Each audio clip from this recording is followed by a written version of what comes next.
declaro aberta a 15ª sessão ordinária da primeira turma do Supremo Tribunal Federal, de 11 de setembro de 2025. Cumprimento a nossa decana, a ministra Carmen Lúcia, ministro Luiz Fux, ministro Alexandre de Moraes, ministro Flávio Dino, o Procurador-Geral da República, doutor Paulo Gustavo Gonet Branco. Cumprimento os advogados, advogadas, autoridades, jornalistas, servidores e todos que nos acompanham. Peço à senhora secretária da turma que faça a leitura da ata da sessão anterior. Ata da 9ª sessão extraordinária da primeira turma do Supremo Tribunal Federal, realizada em 9 de setembro de 2025. Presidência do senhor ministro Cristiano Zanin. Presentes à sessão, os senhores ministros Carmen Lúcia, Luiz Fux, Alexandre de Moraes e Flávio Dino. Procurador-Geral da República, Dr. Paulo Gustavo Gonet Branco. Abriu-se a sessão às 9h10, sendo lida e aprovada a ata da sessão anterior. Nessa sessão, no julgamento da ação penal 2668, núcleo 1, em continuidade de julgamento, votou o ministro Luiz Fux no sentido de acolher as preliminares de incompetência deste Supremo Tribunal Federal e desta primeira turma para julgamento da ação penal, cerceamento de defesa com a violação da garantia constitucional do contraditório e da ampla defesa e extensão dos efeitos da decisão da primeira turma de suspensão da ação penal pelo crime de organização criminosa e respectiva prescrição em relação ao réu Alexandre Ramagem Rodrigues. Quanto ao mérito, nos termos do voto proferido, julgou a ação penal da seguinte forma. Quanto aos réus Mauro César Barbosa Cid e Walter Souza Braga Neto, julgou a ação parcialmente procedente, condenando-os pelo crime de tentativa de abolição violenta do Estado Democrático de Direito, e julgou improcedente quanto aos crimes de organização criminosa armada, golpe de Estado, dano qualificado e destruição, deterioração de bens e patrimônios tombados. Quanto aos réus Almir Garnier Santos, Jair Messias Bolsonaro, Paulo Sérgio Nogueira de Oliveira, Augusto Heleno Ribeiro, Anderson Gustavo Torres e Alexandre Ramagem Rodrigues, julgou a ação penal improcedente. Em seguida, o julgamento foi suspenso e a sessão encerrada às 22h48. Não havendo objeção, declaro aprovada a ata. Antes de apregoar a ação penal, relembro que já tivemos, nas últimas sessões, o voto do ministro Alexandre de Moraes, do ministro Flávio Dino, ontem do ministro Luiz Fux, e hoje teremos o voto da ministra Carmen Lúcia e o meu, e se houver tempo, na sequência passaremos, se houver alguma condenação, a dosimetria da pena. Então, feito esse anúncio, apregou para continuidade de julgamento a ação penal 2668, núcleo 1, e de pronto passo a palavra à ministra Carmen Lúcia para proferir o seu voto. Boa tarde, senhor presidente, Cristiano Zanin, senhores ministros que compõem esta turma, e que cumprimento na pessoa do ministro relator, Alexandre de Moraes, senhor Procurador-Geral da República, doutor Paulo Gonet, senhores advogados, a quem cumprimento, todos, especialmente pelo talento, pela eficiência com que se conduziram, do testemunho, como já foi dado aqui, da excelência dos trabalhos realizados, da urbanidade do trato, como é próprio e que há de haver entre juízes, juízas e os advogados.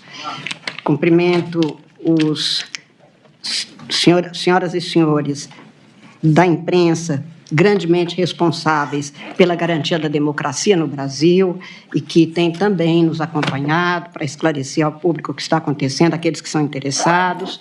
Cumprimento as senhoras e os senhores juízes e juízas, especialmente aqueles que auxiliares atuam com a gente, e com isso eu cumprimento a Magistratura Nacional, cumprimento de uma forma muito especial as servidoras e os servidores deste Supremo Tribunal Federal, que tanto nos ajudam no dia a dia. Senhor presidente, essa é a minha primeira manifestação sobre essa ação penal, nesta fase de julgamento. E, portanto, eu gostaria, tal como feito pelos ministros que me antecederam, rapidissimamente, fazer algumas considerações sobre este ambiente processual, digamos, e as repercussões no Brasil. Neste nosso tribunal, que hoje tem para julgar aproximadamente 20 mil processos, todos os casos submetidos à apreciação desta casa são importantes. São importantes para as partes, são importantes para os juízes. Os efeitos é que são diferentes, enormemente diferentes para a sociedade. Por isso, casos com efeitos mais gravosos para um número maior de pessoas, e o presente caso é um deles, ou o caso mais singelo que seja, que diga respeito a uma única pessoa, exige de cada uma de nós, julgadoras e julgadores, a mesma dedicação, a mesma seriedade, a mesma responsabilidade no julgamento. Mais ainda quando se tratam de ações penais, porque nestes julgamentos a conotação é mais grave, porque há, de um lado, os direitos fundamentais de todas as pessoas, e, de outro lado, o direito que a sociedade tem de ter uma resposta, seja uma resposta de absolvição, seja uma resposta de condenação, que há de ser bem desempenhada pelos órgãos de investigação, pelos órgãos de acusação e pelos órgãos judiciais. Este Supremo Tribunal Federal teve e continua tendo este compromisso, que é o dever que tem historicamente honrado em seu desempenho de fazer com que todos os julgamentos observem os direitos fundamentais de um lado e os deveres que os órgãos estatais têm com a sociedade de responder que o direito está prevalecendo. Para mim, todo processo penal é especialmente difícil, humanamente difícil. Juridicamente, é uma ação a mais que se apresenta neste processo. Juridicamente, é uma ação penal, na qual atos são denunciados como práticas delituosas, compete ao órgão julgador, a partir da identificação feita pelos órgãos de investigação e pelo órgão de acusação, tratar sobre a responsabilidade dos autores que tenham sido identificados por aquelas práticas. Tudo seguindo o devido processo legal e nos termos do direito vigente. Mas nem por ser tão singela esta equação processual penal, é simples a atuação do julgador. Eu digo isso sobre a minha função e sobre o meu desempenho. Esse é um processo, como há outros, que temos a responsabilidade constitucional de julgar. Processos há que despertam maior ou menor interesse da sociedade, o que não é também nada de novo, seja uma cidade pequena, seja para todo o país. Toda ação penal, especialmente a ação penal, impõe um julgamento justo e aqui não é diferente. O que há de inédito, talvez, nessa ação penal é que nela pulsa o Brasil que me dói. A presente ação penal é quase um encontro do Brasil com seu passado, com seu presente e com seu futuro, mas na área especificamente das políticas públicas dos órgãos de Estado. Outro dia, um queridíssimo amigo, Afonso Borges, me levou a reler e pensar sobre uma grande obra de Afonso Romano Santana, Que País é Esse? E ali o autor poetava em sofrimento. Uma coisa é um país, outra um fingimento. Uma coisa é um país, outra um monumento. Uma coisa é um país, outra o aviltamento. Eram tempos difíceis aqueles nos quais foi produzido esse poema tão doído, e aquele poeta dizia: este é um país de descontínuo, um país onde nada congemina. Nessa nossa história, nós, o povo, é que vamos produzindo. Ou deixamos acomodados que ela seja produzida por interessados, nem sempre, ou com muita frequência, lamentavelmente, não preocupados em atender os interesses legítimos da sociedade, que, no entanto, hoje são objetivos postos na Constituição da República, numa Constituição democrática. O descontínuo da história jurídica e política do Brasil dá-se, em grande parte, pela reiteração de atos, fatos e práticas reiteradas de rupturas constitucionais, institucionais, políticas, que impedem a maturação democrática deste país, que impedem o surgimento de novas lideranças sociais e políticas que poderiam fazer florescer novas ideias, novas formas de atuar no espaço da República, que neste mundão desarvorado e desalentado, em que vendilhões negociam mentes e gente sem precisar sequer se levantar de suas poltronas, porque apertar teclas que movimentam algoritmos e criptomoedas não demanda mais que uma ordem verbal, neste mundo, florescer uma nova forma de atuar na sociedade é importante para fazer com que essa vida seja uma aventura mais amena. Por isso é que talvez o diferencial mais candente desta ação penal seja, além do ineditismo do tipo penal a ser aplicado, tentativa de abolição do Estado Democrático de Direito e golpe de Estado, a circunstância de estarmos a afirmar que a lei é para ser aplicada igualmente para todos e responsabilidade, incluída a penal, é para ser apurada nos termos da legislação aplicável e o que vier a ser apurado haverá de ser objeto de julgamento, é que leva tanto interesse por esta ação. E como nós juízes, a reafirmação de que juiz é obrigado a julgar, nada mais. O núcleo da acusação feita nesta ação diz com a tentativa de golpe de Estado e de tentativa de abolição do Estado Democrático de Direito.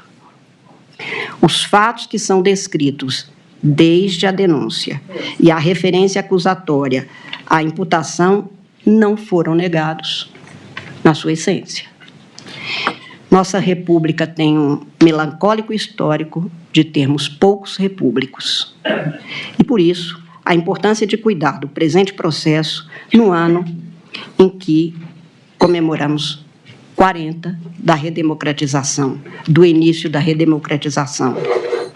Estamos há 25 dias de completar 37 anos de início de vigência da nossa Constituição, de 5 de outubro de 1988, e nessas quase 4 décadas de vigência da Constituição, nós, brasileiras e brasileiros, participamos de 9 eleições gerais para presidente da República, governadores, Congresso Nacional, assembleias legislativas, 10 eleições locais, tudo segundo os princípios e as regras postas na Constituição, garantindo-se a estabilidade institucional e constitucional e política no país, e principalmente garantindo-se as liberdades individuais.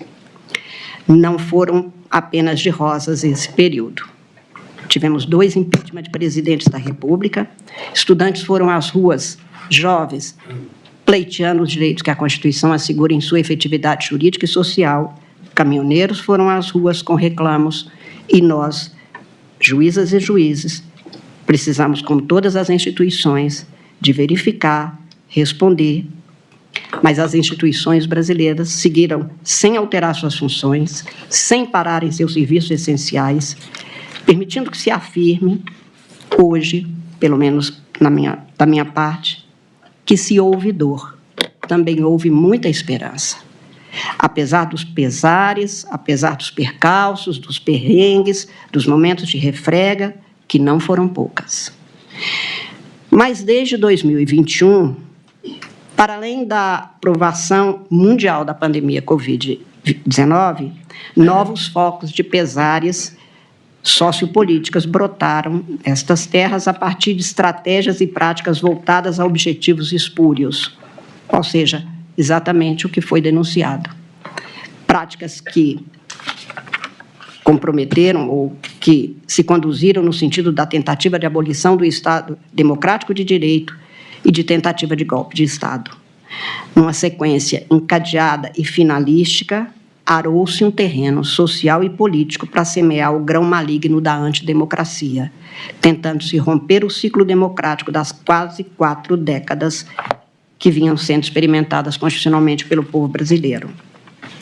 Nessas observações iniciais, portanto, senhor presidente, eu, em meu voto, fiz algumas notas. Em primeiro lugar, nunca é demais lembrar que, por mais que se cuide da saúde pública e política de uma sociedade estatal, por mais que se cuide da estrutura institucional por mais que se cuide de produzir instrumentos ou vacinas constitucionais e legais para se imunizar a sociedade e o Estado de aventuras ditatoriais, em nenhum lugar do mundo, e menos ainda aqui, não se tem imunidade absoluta contra o vírus do autoritarismo, que se insinua insidioso, destilando seu veneno a contaminar liberdades e direitos humanos. Não poucas vezes, aliás, núcleos, cinicamente, tentaram, surrupiados por antidemocratas, tentaram se fazer valer exatamente de titulares desses mesmos direitos.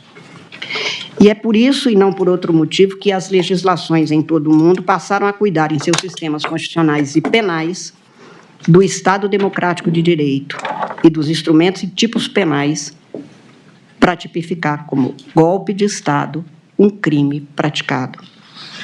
Eu lembro, senhor presidente, senhores ministros, que de 1851 a 1870, ou seja, quase 170 anos atrás, um dos maiores escritores do Ocidente, Victor Hugo, que foi um ferrenho oposicionista ao golpe de Estado de Napoleão III, escreveu, exilado que estava, um livro que se chama História de um Crime. O crime é o golpe de Estado. E nesta obra há uma passagem que, vou me permitir ler rapidissimamente, um diálogo de alguém da Armada que oferece a uma pessoa, uma autoridade, apresenta algumas propostas. Eu vou fazer uma tradução livre, até porque o texto é rapidíssimo, é breve. A gente apresenta a ele um documento, um decreto, entre aspas, porque está no livro que é, e ele diz, mas isso que você me propõe é um golpe de Estado. O outro diz, você acredita nisso? Ele diz, sem dúvida. Nós somos a minoria e seríamos a maioria. Nós somos uma porção da Assembleia e agiríamos como se fôssemos a Assembleia inteira. Nós que condenamos a usurpação seríamos os usurpadores. Nós, os defensores da Constituição, afrontaríamos a Constituição. Nós, os homens da lei, violaríamos a lei. É um golpe de Estado. O outro responde, sim, mas um golpe de Estado para o bem. Ele diz, o mal feito para o bem continua sendo mal. Diz, mesmo quando ele tem sucesso, ele diz, principalmente quando ele tem sucesso. Por quê? Porque então ele se torna um exemplo e vai se repetir. O outro ainda redargue, mas a razão de Estado existe. Ele diz, não, o que existe é a lei, é o Estado de Direito.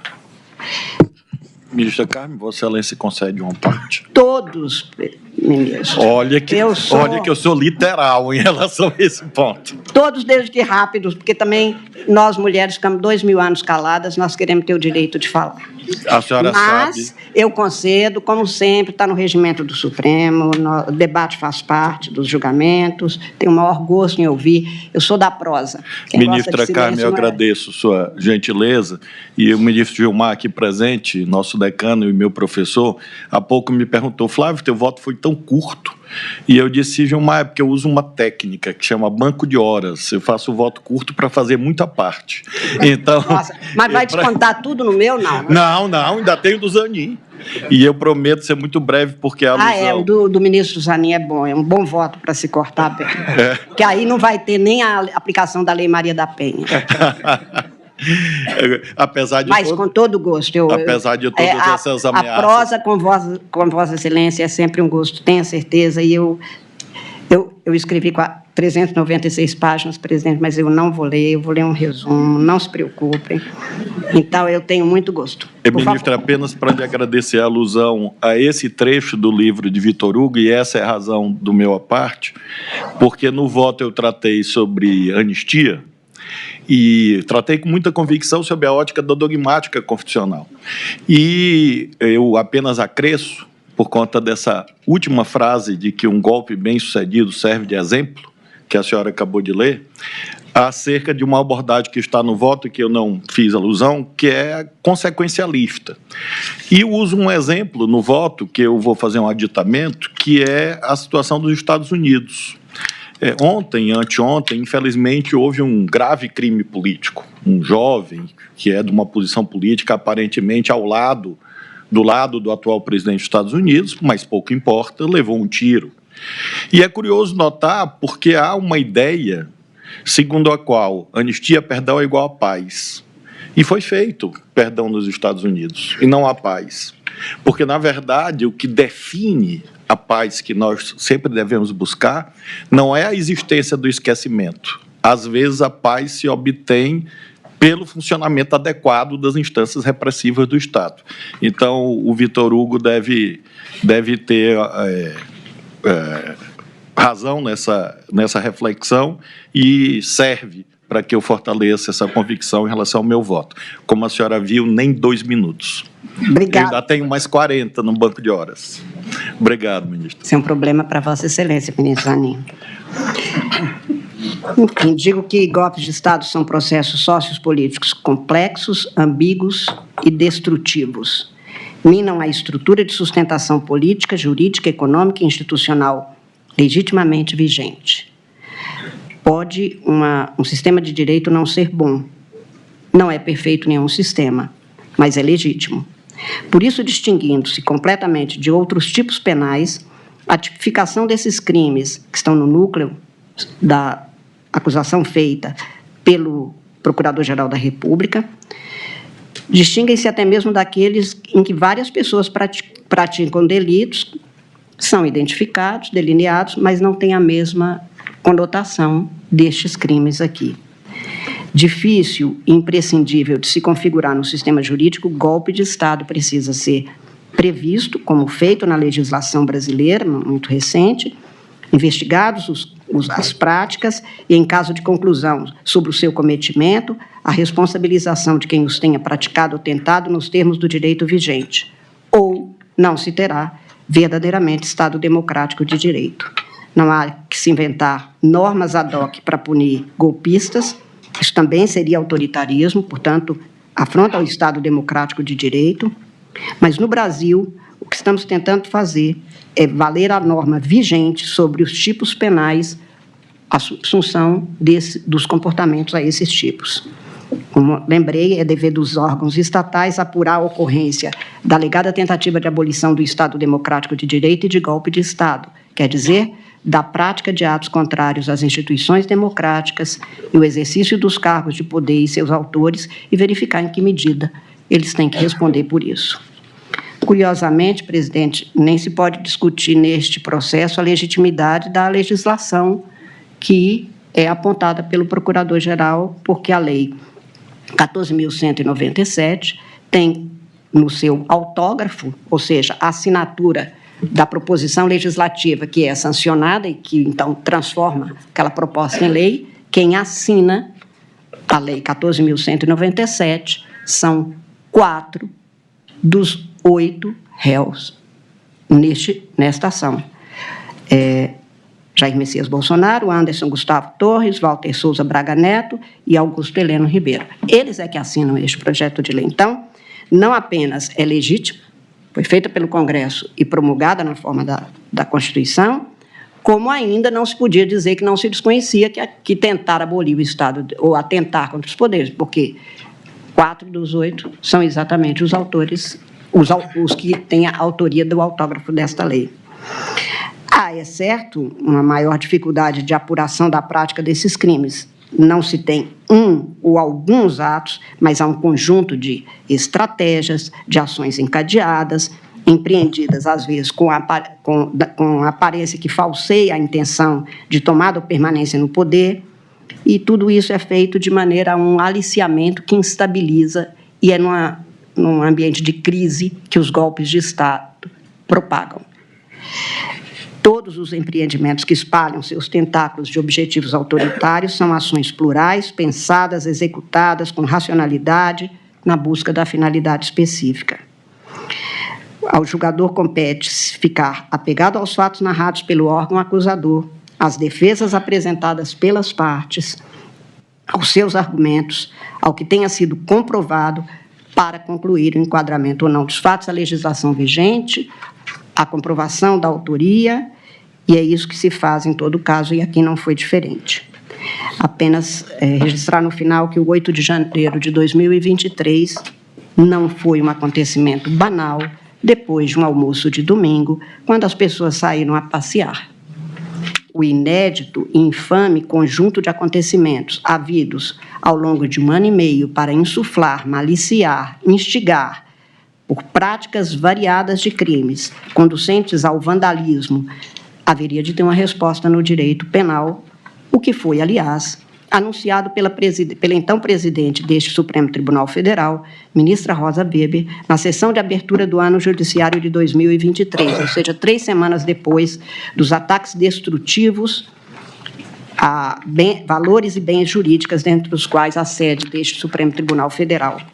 Naquela tarde de 1º de fevereiro de 2023, a minha querida ministra Rosa Weber alertava que, aspas, as instalações físicas de um tribunal podem até ser destruídas, mas a ela sobrepaira e se mantém incólume a instituição Poder Judiciário em seu elevado mistério de dizer e tornar efetivo o direito, viabilizando a vida em sociedade, realizando o valor justiça.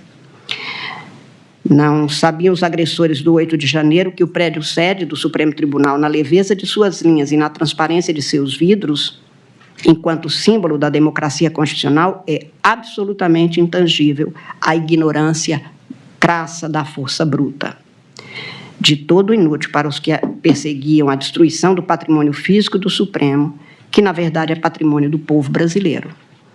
A inspiração que anima as estruturas concebidas pelo gênio de Niemeyer, assim como os valores que informam a atividade jurisdicional dessa casa, jamais serão atingidos ou subjugados pela barbárie, nem pela barbárie. Seus juízos se sentirão intimidados.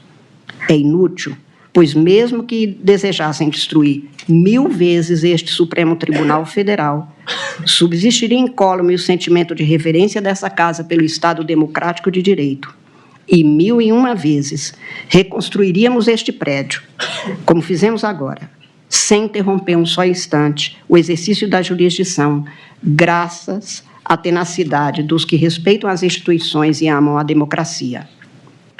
Mas ela então advertia: isso não desfigura a invasão criminosa, nem ameniza o ataque covarde, nunca antes perpetrado contra as instalações dessa Suprema Corte.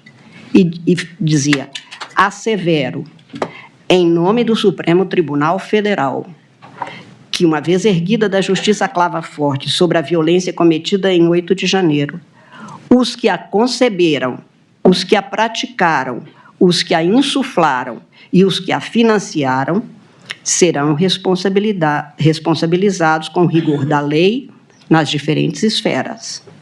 Só assim se estará a reafirmar a ordem constitucional, sempre com observância ao devido processo legal, resguardados a todos os envolvidos as garantias do contraditório e da ampla defesa, como exige e prevê o direito penal de índole democrática.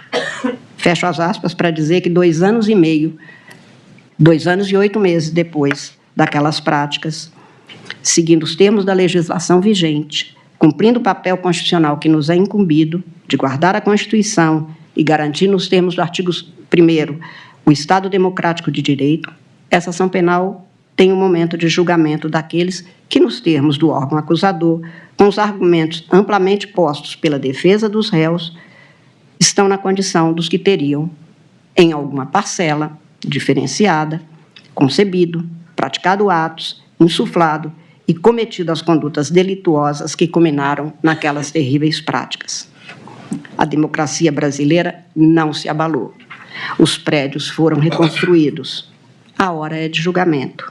O Estado democrático brasileiro se aperfeiçoa, porque o Brasil é um país e somente com a democracia um país vale a pena.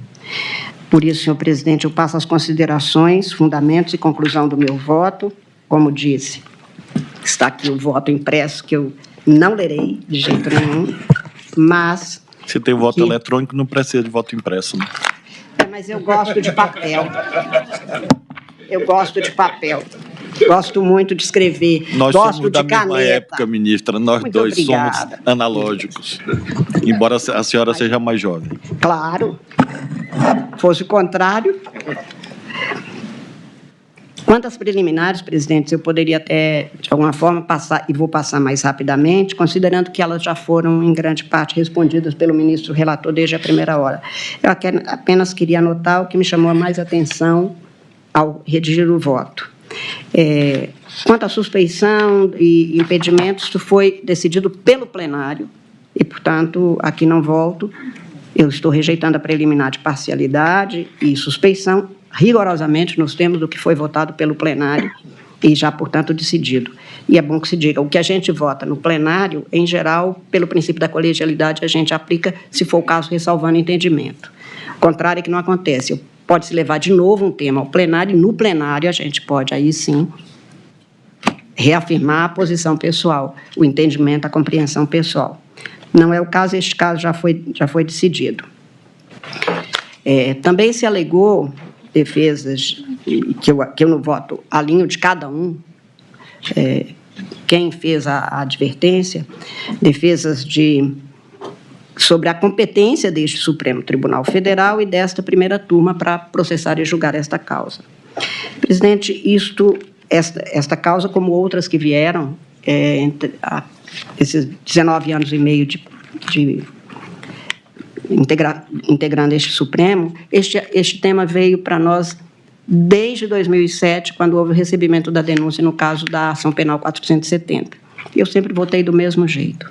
Entendi que, pelas características e pelas pessoas que foram indicadas, umas se fazendo acompanhar de outras que tinham foro, eu sempre entendi que a competência era do Supremo Tribunal Federal.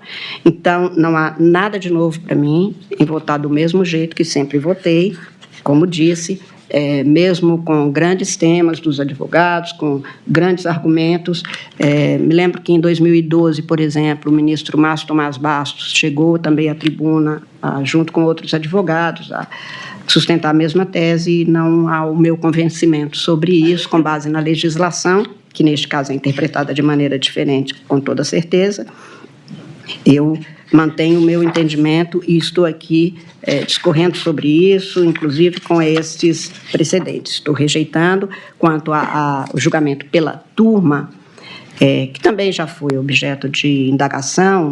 Um dos nobres advogados sustentou até da tribuna, ao sustentar da tribuna, dizia que este argumento já está vencido pelos precedentes, mas, de toda sorte, apenas para ficar claro que houve mudanças de regimento, nas mudanças regimentais sempre se asseverou as razões disso, cada um votou de acordo com a sua compreensão, e, por isso mesmo, eu mantenho o que o plenário também já decidiu na matéria, e principalmente com base nas normas regimentais. Eu acho que seria um casuísmo gravíssimo, e aí quebraria o princípio até da igualdade na aplicação do direito, que alguns fossem julgados não depois da mudança e da fixação das competências que nós já exercemos numerosíssimas vezes, e voltar atrás nessa matéria. Estou rejeitando a preliminar.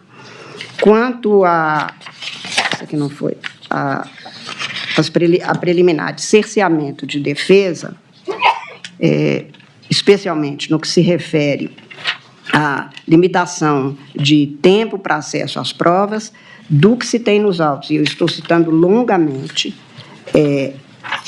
consta do processo com detalhamento, e isso aqui já foi apresentado na sessão de anteontem pelo ministro relator, a formalização de despachos do ministro relator, assegurando às defesas amplo acesso às provas, aos documentos desde antes da denúncia até a fase desta ação penal, sem nenhuma ofensa, portanto, aqui.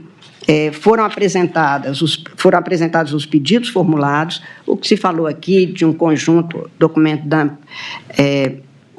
que teria sido um acúmulo muito grande. Primeiro que a dimensão destes arquivos, ou dos terabytes, quantos foram, aquilo pode ser desde um vídeo até um conjunto de anotações a compor isso aí. há algumas coisas que eu fiz questão de deixar assentado no meu voto.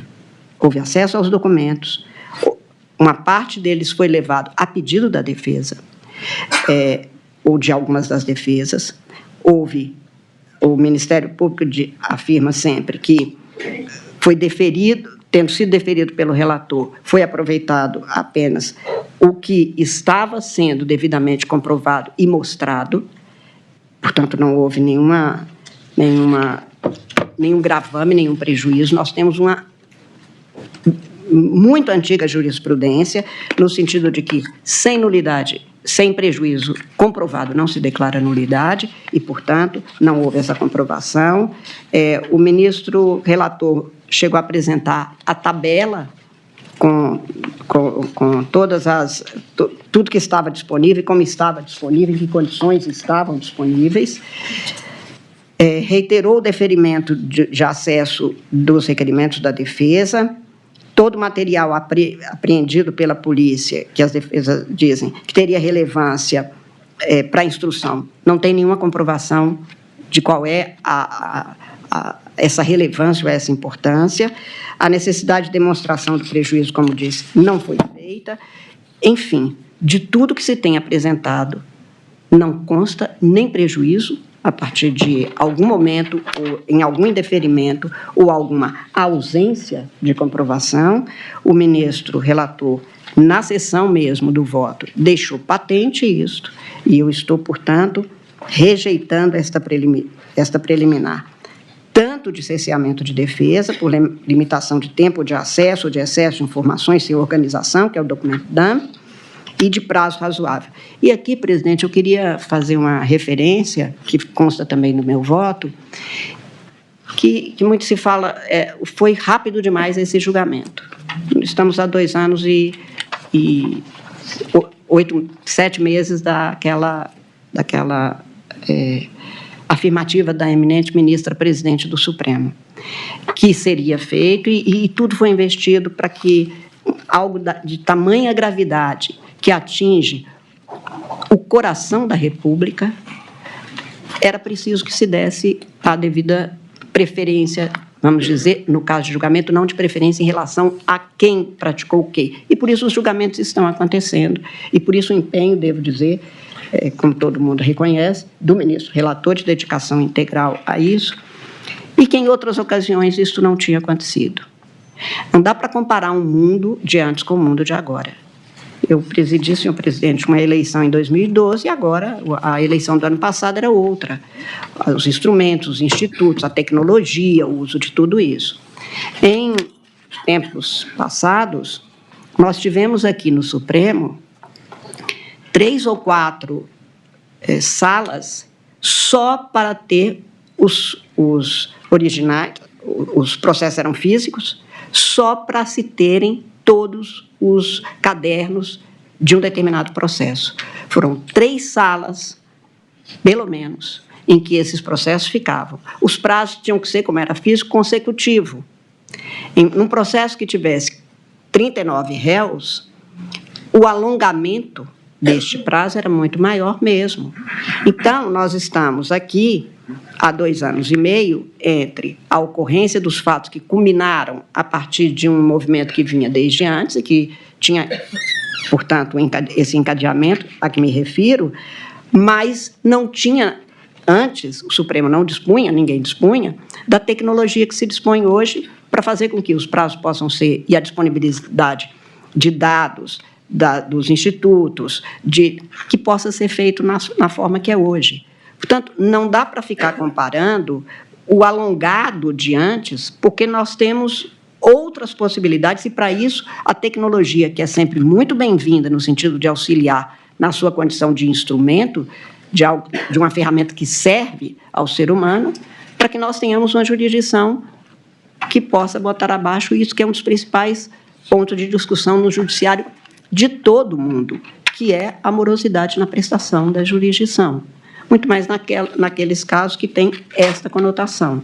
Então, só para dizer que, neste caso, essa alegação foi verificada, foi estudada, desde o primeiro voto nós voltamos a isso, mas no meu voto, eu estou rejeitando a preliminar, porque não me parece que tenha havido, tanto que a excelência da defesa, e é inegável, recebemos os advogados em audiência, recebi memoriais, como todos os ministros, todos muito bem feitos, todos muito estruturados, até o final mostrando item por item, até sexta-feira da semana passada, ainda recebendo advogados, e que estavam cumprindo o seu papel e cumprindo excelentemente o seu papel. Se tivesse havido um cerceamento tão grande, nós não poderíamos ter todo o acervo que a gente tem, inclusive pela atuação tanto da Procuradoria-Geral da República quanto dos advogados. E por isso eu estou, como eu disse, rejeitando esta preliminar também. Quanto à alegação de cerceamento de defesa, também isso ficou comprovado por indeferimento de requerimentos de diligências, isso ficou comprovado, aliás, também é farta a jurisprudência deste Supremo Tribunal Federal, no sentido de que o juiz verifica a pertinência dos pedidos e a necessidade de todas as provas, a não ser que se demonstre que realmente haveria algo que não foi examinado. Aqui não se tem. Sempre foi, em todos os casos, examinado todos os requerimentos, providências relacionadas, inclusive, a empresas, como foi mencionado aqui, de uma plataforma, por exemplo. A defesa formulou requerimento, foi mandada, teve a resposta, vem outro requerimento fora do prazo, e afirmando que seria provável que fosse, que era conhecida desde antes e não tinha sido pedida, e há a formalização do processo mesmo. Portanto, eu estou rejeitando também essa preliminar, não verifiquei nada que pudesse ser considerado atentatório ou à Constituição, ao princípio da ampla defesa, do devido processo legal, ou sequer a nossa súmula mesmo, que garante aos advogados, a súmula 14, que garante aos advogados o direito a ter acesso a tudo que está nos autos. E, neste caso, o indeferimento das diligências complementares só não foi deferida na segunda passagem, exatamente porque não havia o cumprimento das regras.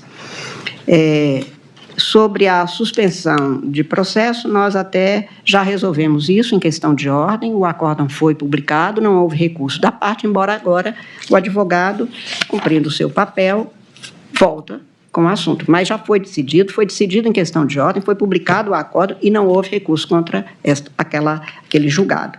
Eu estou, portanto, também nesta passagem, neste ponto, rejeitando. Argue-se ainda a nulidade da colaboração premiada. Eu também estou rejeitando, presidente, e aqui, depois de examinar, não apenas naquele primeiro momento de recebimento de denúncia, em que ficou resguardado o direito de que voltaríamos a todo acesso, mas o nobre advogado, ou os nobres advogados do colaborador, foram definitivos, porque o dado principal do que se alegou foi que não teria havido voluntariedade. O colaborador voltou, reafirmou, desde as primeiras defesas até as alegações finais e a sustentação oral, que o colaborador atuou livremente, espontaneamente, porque queria, e por isso não há nada que possa infirmar isso, menos ainda o outro, ainda que com interesses legítimos de parte, como de um outro réu, dizer que ele não estava à vontade ou espontâneo ou com a voluntariedade no sentido de livremente poder anuir.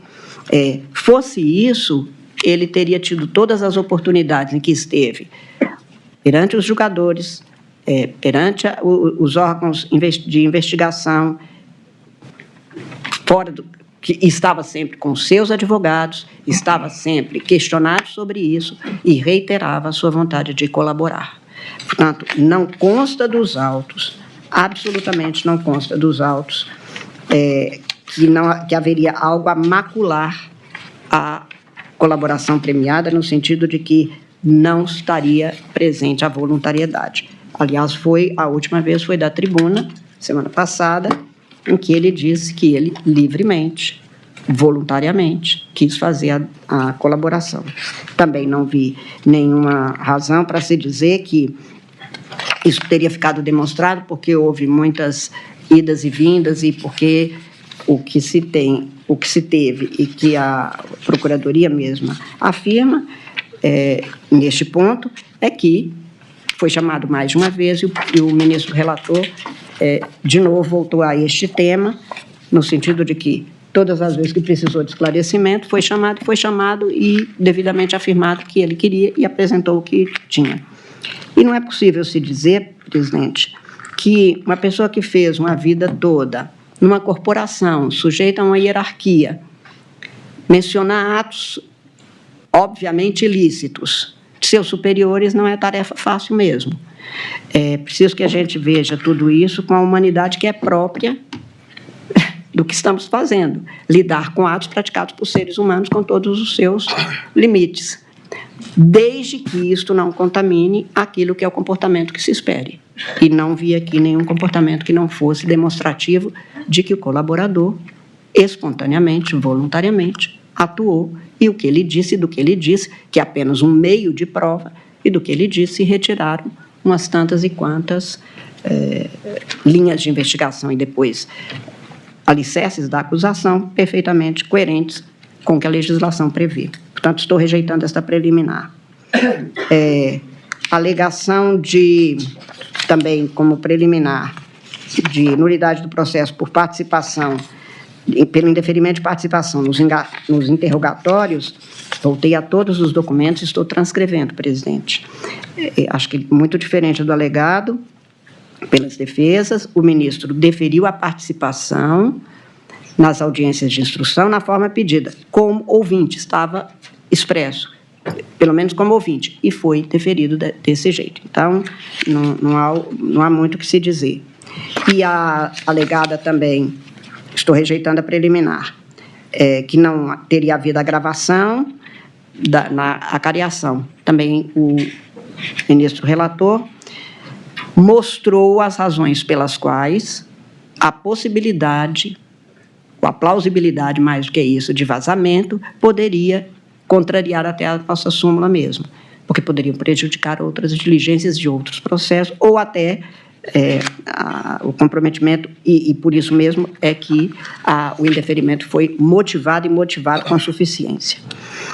Alegou-se também violação ao sistema acusatório e ao direito ao silêncio. O sistema acusatório nós já até examinamos também em outras ocasiões e já refutamos.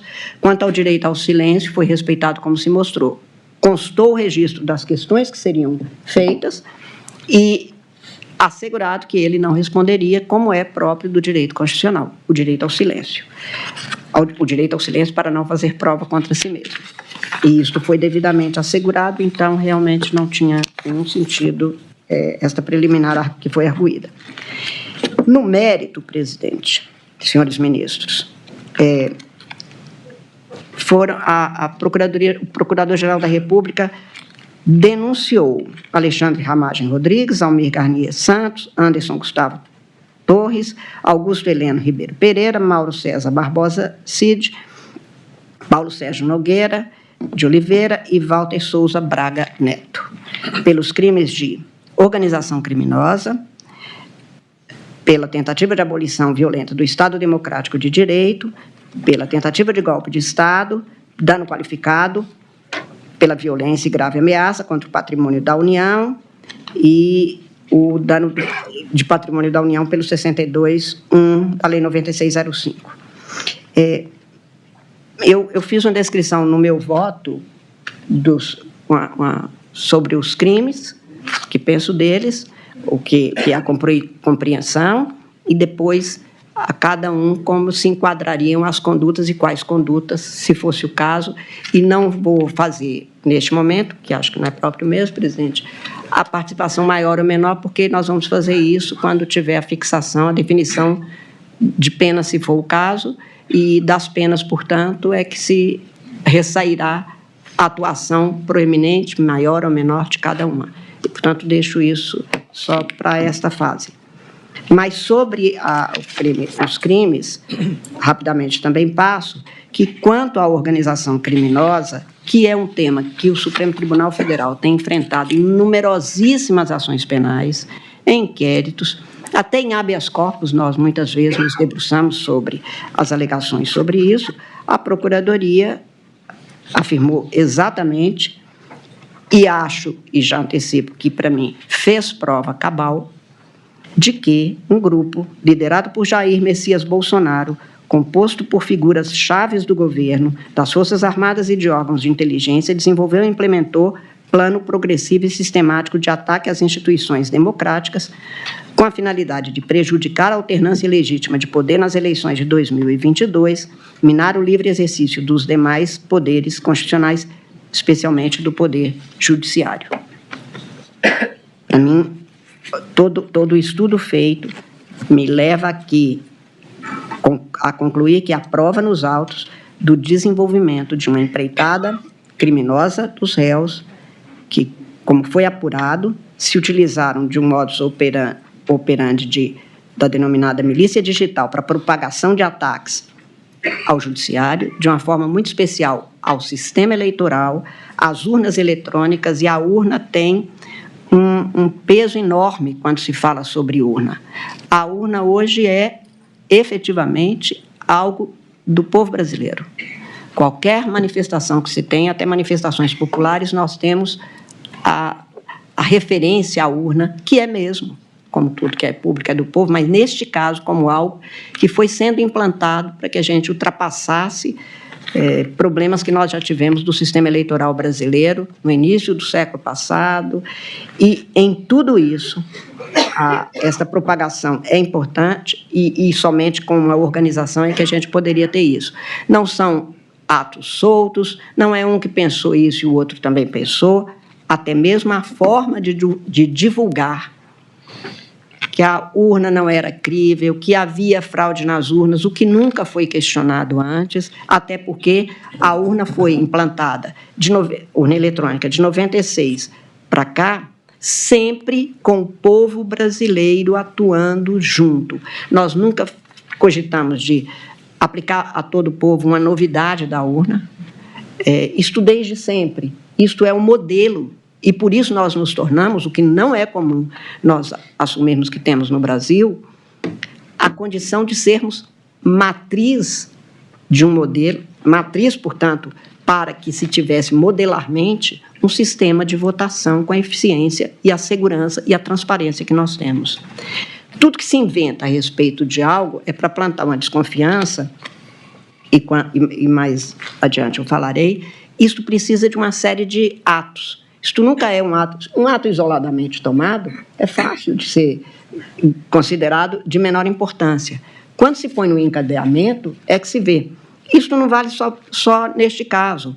Por exemplo, uma organização criminosa que pratica uma série de crimes, e a gente fala, uma organização criminosa do tráfico. Mas quando o traficante faz um sequestro e ali se tem uma pessoa que leva a comida para o sequestrado, nós colocamos essas pessoas todas porque elas atuam de forma indireta ou direta, mas de forma mediata ou imediata, e isso é feito desse jeito. Isso é a ideia de organizar, isso é o conceito de uma organização criminosa.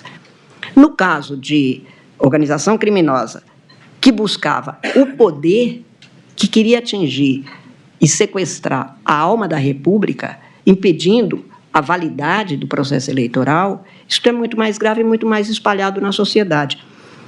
E eu lembro, presidente, que não é infrequente nem incomum, lamentavelmente, nestes tempos de tanta notícia sobre o desmantelamento, a tentativa de desmantelamento das instituições democráticas como pensada desde o final das guerras mundiais do século XX, desde então, nós temos a consolidação de modelos democráticos. E estes últimos anos em que a gente vê esta chamada erosão democrática, ou tentativa de erosão democrática, a questão eleitoral é posta no centro dela. A questão da validade da representação é posta no centro dela.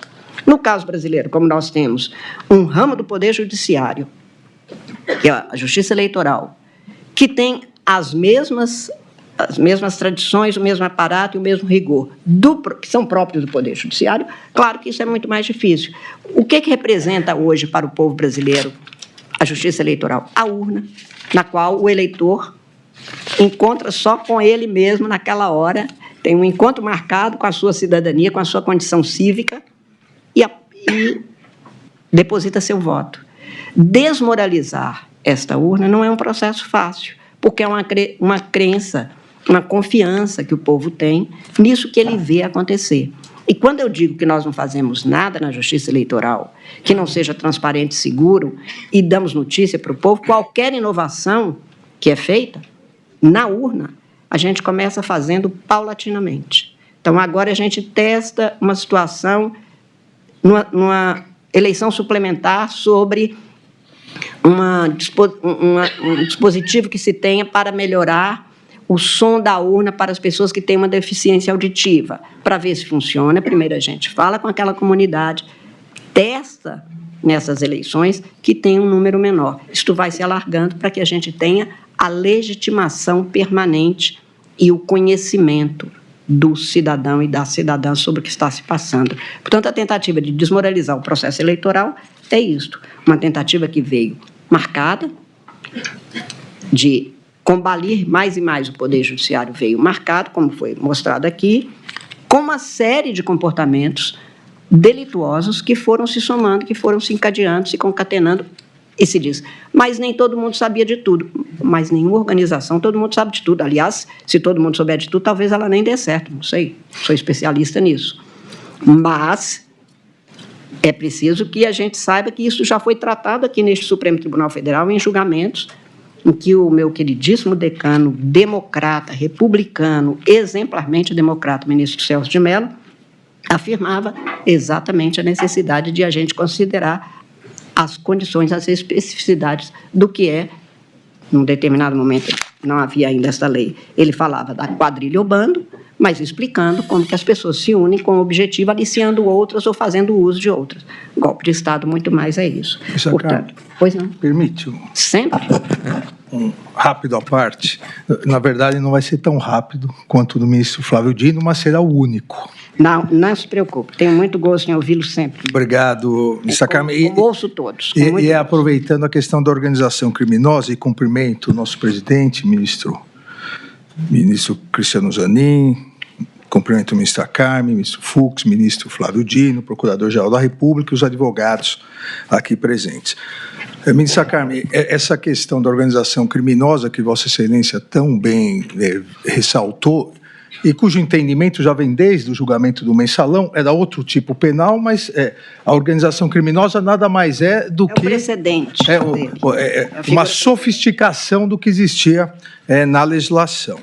E, ministra Carmen, é muito importante nós deixarmos muito claro, e principalmente, os autos isso já está muito claro, mas principalmente para a sociedade, é que, como eu disse no primeiro julgamento, lá em 2023, que não foi um domingo no parque, como Vossa Excelência agora fala novamente. O ministro Gilmar, que gosta o ministro Gilmar, nosso decano, cumprimento Vossa Excelência também, que repete sempre isso, não foi um domingo no parque, não foi um passeio na Disney, foi uma tentativa de golpe de Estado, não foi combustão espontânea, não foram baderneiros descoordenados, que, ao som do flautista, todos fizeram fila e destruíram a sede dos três poderes. Foi uma organização criminosa. Uma organização criminosa e, obviamente, se nós pegarmos, ministro Flávio, um fato isolado, a reunião dos kids pretos, que, na verdade, foi num salão de festas fechado. Mas a reunião dos kids pretos, eles não podem se reunir? A questão é o desencadeamento de tudo. É por isso que, desde a utilização dos órgãos públicos, que eu demonstrei no meu item 1, e houve toda, e Vossa Excelência agora bem colocou, houve toda uma organização e uma utilização de GSI, ABIN, Ministério da Justiça, com a utilização da PF e da PRF, obviamente de parte dessas pessoas, Ministério da Defesa, a questão das urnas. Que diga, ministro, e eu tenho certeza que Vossa Excelência também, que nós não estamos aqui julgando instituições. Exatamente. Nenhuma.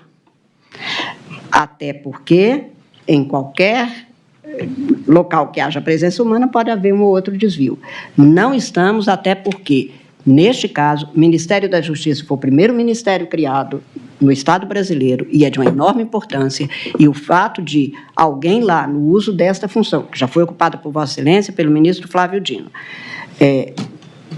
não se andarem bem como se exige, não significa que o Ministério da Justiça, ele pode ser considerado até vítima, como o Brasil já foi, como a Petrobras já foi. Não pode ser considerado de jeito nenhum, como se nós estivéssemos falando. Vale o mesmo para as Forças Armadas, vale o mesmo para a Polícia Federal, para a Polícia Rodoviária Federal. São pessoas que se organizam fora e até se valendo destes cargos nessas instituições. Apenas, e para a Presidência da República, a mesma coisa. E talvez por isso é que o Ministério Público, o Procurador-Geral da República, identificou núcleos. Exato. Porque as funções e o que eles desempenhavam, tudo voltado para o mesmo fim, liderados por uma pessoa, por uma figura central, e mesmo quando não se tinha a amostragem de que aquela liderança comparecia. É exatamente isso. Por isso é que é uma organização. Ministra Carmen, exatamente assim como no primeiro dia, quando votei, eu ressaltei a questão das Forças Armadas, que as Forças Armadas, e principalmente 2 dos 3 comandantes, honraram a farda que vestiam. Isso vale, como Vossa Excelência disse, para a Polícia Federal, para a Polícia Rodoviária Federal, que combatia diuturnamente esses grupos que tentaram se apoderar do Estado. Essa organização criminosa, liderada por Jair Messias Bolsonaro, tentou simplesmente se apoderar do Estado. Com o discurso, que Vossa Excelência lembrou agora, com o discurso de desnaturar a questão democrática no sentido de deslegitimar as urnas, fraude à eleição, jogar o povo contra o judiciário, jogar o povo contra a justiça eleitoral, com 2 objetivos claros, que são exatamente os objetivos que não alcançaram, mas fizeram atos executórios e consumaram os crimes, calar o Poder Judiciário para acabar com o sistema de freios e contrapesos, em especial o Supremo Tribunal Federal e o Tribunal Superior Eleitoral, e se perpetuar no poder independentemente de eleições.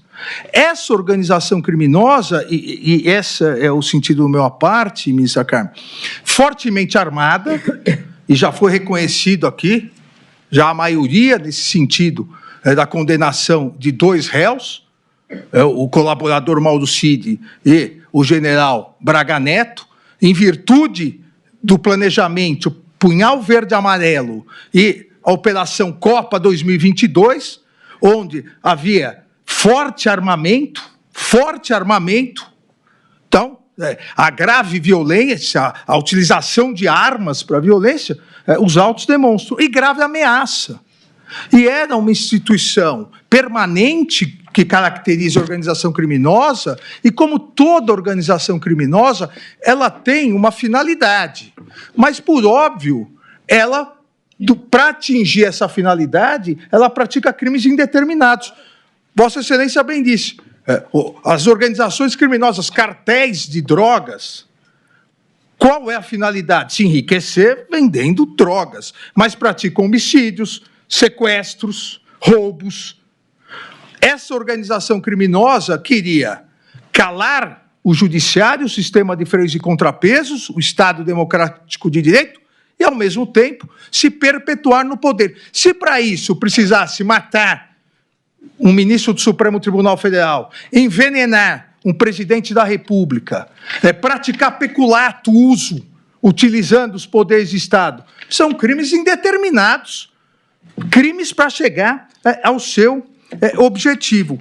E isso, ministra Carmen, é muito importante, porque está, como salientei no meu voto, fartamente comprovado que a liderança criminosa, além dessa grave violência, além de existir um armamento pesado, forças especiais, e aqui também faço, presidente, uma ressalva, porque acabaram, e corretamente se noticiando, mas as forças especiais, os chamados kits pretos, acabaram ficando com estigma, em virtude de alguns componentes que fizeram, que atravessaram o Rubicão para práticas delituosas, mas as forças especiais são importantes dentro do Exército, e o Exército brasileiro é uma arma digna historicamente no Brasil. Agora, quem bolou todo esse discurso a partir dos réus Alexandre Ramagem, a BIM Paralela e Augusto Heleno, mas quem executou tudo foi o próprio líder, Jair Messias Bolsonaro. E aqui, presidente, presidente, perdão, me destacar, que é sempre presidente, porque foi quem me deu posse no Supremo em 22 de março de 2017. Espero que não esteja arrependida. Agora não dá mais. Quem sempre foi, além de líder, o ponta de lança desse discurso populista que caracteriza as novas ditaduras no mundo todo, foi Jair Messias Bolsonaro, para desacreditar o poder judiciário. Então, fraude às urnas, deslegitimação da justiça eleitoral e do poder judiciário, necessidade de intervenção militar, perpetuação do poder. Colegas, desde meados de junho de 2021 até 8 de janeiro, o discurso é o mesmo. Não há como, presidente Zanin, negar o liame, o nexo causal, lá atrás, de junho de 21 até janeiro de 2023. E, presidente, como uma imagem vale mais do que 1000 palavras, eu vou demonstrar como sempre o que foi tratado pelos órgãos públicos e a organização criminosa, vamos deslegitimar a justiça eleitoral, as urnas, para acabar com o poder judiciário, intervenção militar, Bolsonaro no poder sempre. Tudo isso que... Há um dado a mais. Por favor. Que consta do tal decreto golpista. A criação de um comitê era o fim da justiça eleitoral. Exato. E tudo isso... A proposta de uma comissão composta por outras pessoas era exatamente a necessidade, que não é inédita. Não é inédito. Apenas é triste. Ou seja, mas no dia 8 de janeiro, nos acampamentos, nas manifestações, em 7 de setembro, tudo isso eram atos aleatórios, tudo isso foi construído pela organização criminosa e rapidamente agora sim, rapidamente, como eu disse, presidente, uma imagem vale mais do que 1000 palavras. Por favor. Aquela? E eu... nós começamos com... No nosso Supremo Tribunal Federal. Se isso não é ameaça, grave ameaça... não acontece. Temos um ministro dentro do Supremo que ousa continuar fazendo aquilo que nós não admitimos. Logo, um ministro que deveria zelar pela nossa liberdade, pela democracia e pela Constituição, faz exatamente o contrário. Ou esse ministro se enquadra, ou ele pede para sair.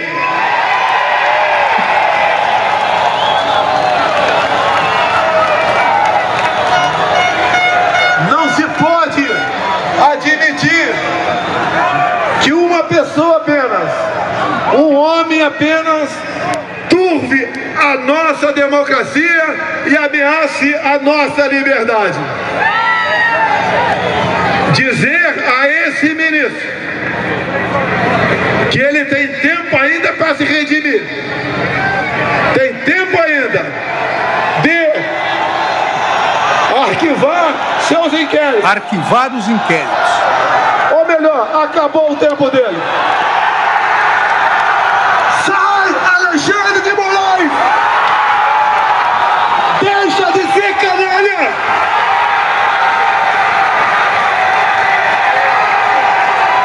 Deixe de oprimir o povo brasileiro! Eu pergunto, e obviamente é uma pergunta retórica, e aqui foi dito corretamente, nesse plenário da primeira turma, que o que nós decidimos aqui vale para todos os tribunais e todos os juízes do país, algum de nós aqui, o nosso eminente decano, algum de nós permitiria e afirmaria que isso é liberdade de expressão e não crime, se um prefeito, numa cidade do interior, mediante milhares de pessoas, insuflar o povo contra o juiz da comarca, dizendo que não vai mais cumprir decisões do juiz da comarca? Nós aqui placitaríamos isso? Qual o recado que nós queremos deixar para o Poder Judiciário brasileiro? Qual o recado, qual o precedente que nós queremos deixar para o juiz lá da comarca, que não tem a segurança que nós temos, que sozinho na comarca é o verdadeiro representante do Poder Judiciário e que faz a justiça na comarca? Nós vamos placitar que todo prefeito possa ir no dia 7 de setembro, como um patriota, jogar a população contra o judiciário? Após isso que ocorreu em 7 de setembro de 2021, todos aqui no Supremo, e o presidente e o ministro Flávio Dino ainda não se encontravam, passaram a sofrer 10 vezes mais ameaças. E eu, obviamente, 1000 vezes mais ameaças. Isso não é uma grave ameaça ao funcionamento do judiciário? Determinar, arquive o inquérito, chega, saia. Ministro Alexandre, por favor. Me parece que essa figura, eu vou tratar no meu voto, é uma coação institucional, que me parece própria dos crimes contra o Estado Democrático de Direito. Então, coagir uma instituição para que se arquive algum inquérito, para que se arquive um processo, isso é inadmissível e faz parte dos crimes contra o Estado Democrático de Direito. Exatamente, porque nesse dia fui eu. Se eu arquivasse, se eu curvasse a cabeça e covardemente aceitasse e passasse para outro relator, amanhã seria o outro relator. Ou seja, é um crime não contra o Alexandre de Moraes, um crime contra o Estado Democrático de Direito, um dos poderes, o Poder Judiciário. Prometo que estou terminando, ministra Carmen. Termina que eu tenho um voto para dar. Me deixa falar. Só para... Coloca, por favor. E toda a sequência que aqui é rápida, toda a sequência. Nossa, aquilo foi 7 de setembro de 22. Aí, 7 de setembro de... Aquilo de 21, de 22. A sequência, quartéis, tudo isso... Deixa que eu passo. Tudo isso colocando exatamente o quê? Intervenção militar, até em inglês, já estavam preparando o passeio à Disney. Intervenção militar, voto auditável, acabar com o Tribunal Superior Eleitoral, com a Justiça Eleitoral, ou seja, tudo a organização criminosa financiando e produzindo. Ou nós achamos que esse discurso, esses cartazes, esses outdoors são normais. Tudo durante esse período todo, até o dia 8 de janeiro. Tudo seguindo o script da organização criminosa. Aqui já não falamos nem mais de grave ameaça. Aqui é a violência, é grave violência. Intervenção militar, o mesmo discurso, intervenção. Muita gente lá fora, pessoal. A sede dos 3 poderes, olha, claramente, o que começou em junho de 2021, continuando até janeiro de 2023. Escudeiro! Para eu não me alongar muito. Pode passar para a foto depois. E no dia, só para destacar, das imagens, o mesmo discurso. Intervenção militar, criado pela organização criminosa. Intervenção militar, Bolsonaro, presidente. Aqui não está Mauro Cid, presidente. Aqui não está Walter Braga Neto, presidente. Não está Garnier, presidente. Não está Anderson, presidente. Não está Ramagem, presidente. Aqui não está os demais réus. Aqui está o líder da organização criminosa, presidente, que insuflava tanto que, em algo lamentável, e em 30 segundos encerramos, com a camisa, com a figura do presidente, se destrói o relógio dado, vindo ao Brasil com Dom João VI. Todos se recordam isso. Ele também não está com a camisa de nenhum dos outros corréus, está com a camisa do líder da organização criminosa, Jair Messias Bolsonaro. Obrigado e prometo que não falo mais nada. Obrigado, presidente. Sem problema, eu vou até pegar daqui para dizer que a professora, esta grande historiadora brasileira, que eu já citei em várias ocasiões, a professora Heloísa Starling, ela escreve que a máquina do golpe, examinando 64, ela afirma, aspas, golpes eclodem numa dinâmica de crise de que se beneficiam seus protagonistas, capazes de entender que estão diante de uma circunstância institucional com potencial disruptivo, da qual é possível se aproveitar para apossar-se legalmente do controle político, em benefício de seus interesses particulares ou dos grupos envolvidos na ação. E um dos autores que mais trata da questão de golpe de Estado, o professor Nilton Binotto, que tem na sua obra Golpe de Estado, História de uma Ideia, ele também afirma, se uma das condições para o sucesso de uma conspiração é a manutenção do segredo das tratativas, do lado dos que a combatem, desvelar a trama dos conspiradores para o grande público é, ao mesmo tempo, um passo essencial e cheio de risco. E aí ele diz, não existirá nenhum cidadão, citando Cícero, tão cego para não perceber que existe a conjuração, tão desonesto para não admiti-la. Mas ele diz, a tentativa de conquistar o poder por meio de uma conspiração só é bem-sucedida se visa o coração da República com suas leis e costumes e os destrói. E é isso. Quer dizer, é preciso essa montagem, uma dinâmica que se faz, não de um dia por outro, mas que se prepara, isto que a professora Heloísa chama de máquina do golpe, e que se estende até chegar ao momento adequado. Por isso, tudo isso que foi mostrado agora pelo ministro Alexandre mostra exatamente que não se pode desvincular uma coisa da outra, porque solto teria uma outra conotação, um outro enquadramento, inclusive jurídico penal. Portanto, senhor presidente, senhores ministros, eu, em meu voto ao tratado da organização criminosa, concluo exatamente pela sua comprovação neste caso, conforme o Procurador-Geral da República denunciou, comprovou e, nas suas alegações finais, reafirmou.